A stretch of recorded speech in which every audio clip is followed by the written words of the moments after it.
bridges stretch across the Piscataqua River, like three sisters, dutifully connecting their parents, the states of New Hampshire and Maine that share their cost and care. The oldest is the pedestrian-friendly Memorial Bridge, the original built in 1923, linking the downtowns of Portsmouth and Kittery, its replacement debuting in 2013. The youngest, the high-level bridge, created in the 1970s, supporting the traffic of Interstate 95 that sees tens of thousands of vehicles a day. And stuck in the middle, the Sarah Long. Until the high-level bridge came along, it was the main regional thoroughfare, relegated to backup. Over time, rusted and accident-prone, a kind of forgotten sister. But that's not how she started.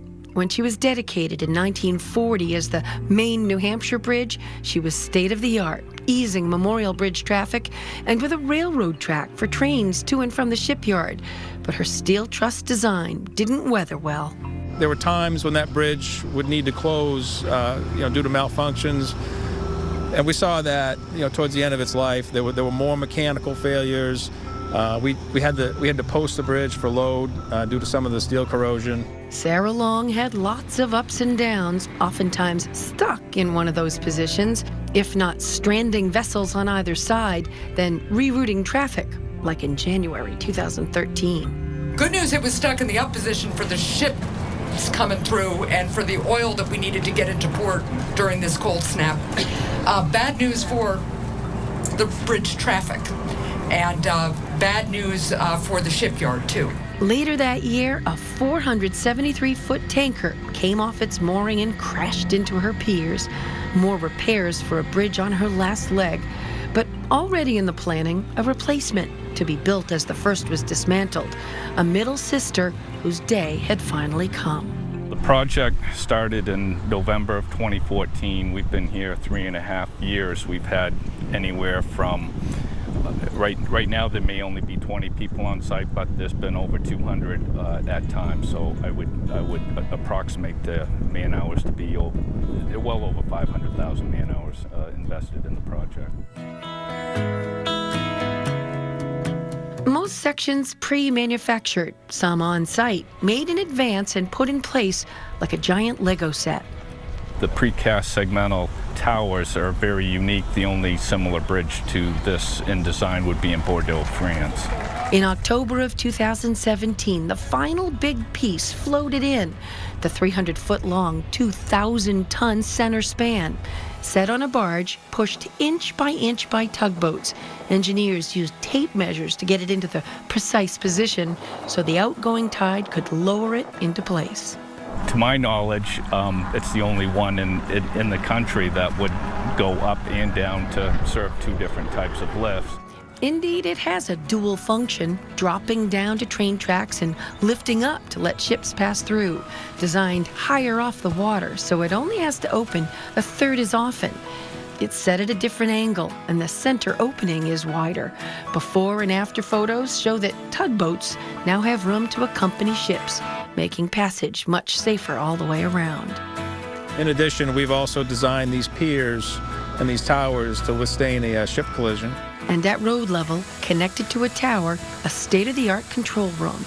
At this vantage point here, you can see both upstream and downstream, as well as you've got monitors for all the closed-circuit cameras. It's very important. This is a touchpad screen interface for operating the bridge. It's got all the controls. Most of it's automated. The new Sarah Long Bridge, a high-tech wonder from bottom to top. Each of these towers is about 215 feet tall. All four of them are set up identically with giant shivs that work together to raise and lower both the center span and its counterweights. Both of those weigh 4 million pounds each. It's state-of-the-art technology based on the weight and pulley system. That principle is as old as time itself. Wire ropes extend down 6 flights below road level to the operating machinery. This rope here in the front of the operating drum is attached to the bottom of the counterweight. So as the drum turns this way, it pulls the counterweight down and it raises the span. The futuristic Sarah opened to traffic on March 30th, 2018. Vehicles lining up to be a part of history. I was born the year the other bridge opened, so I said I wanted to be the first one across the new bridge. They were, on the New Hampshire side anyway. The first traffic headed over from the Maine side, led by a New Hampshire DOT worker about to retire. The culmination of a long process that started when it was decided both the Sarah Long and Memorial Bridges needed replacing. You know, an agreement was made a while back that we would be the lead and do the Memorial Bridge, and that was in the worst condition, and we got that one done first. And Maine would take the lead on the Sarah Long Bridge and get that done, and it's really great to see it coming to fruition for us and for the communities on both sides of the bridge. The bridge closed for a few hours a few months later, this time so the public could walk her length and celebrate the new Sarah, the relationships between the states, and the importance of our transportation infrastructure. Here we see it on this beautiful day: water, rail, road. It's all interlinked. It's all so essential to our economic vitality. And a time for recognizing the vital role of this middle sister. When I was going to work out at Pease, I would drive this bridge every day. So it really was more important to me than the Memorial Bridge. The life expectancy of the new Sarah Long Bridge, a hopeful 125 years. We feel like we've provided not only just a beautiful bridge here, but one that's going to be around for a long, long time, and it's going to serve the region well.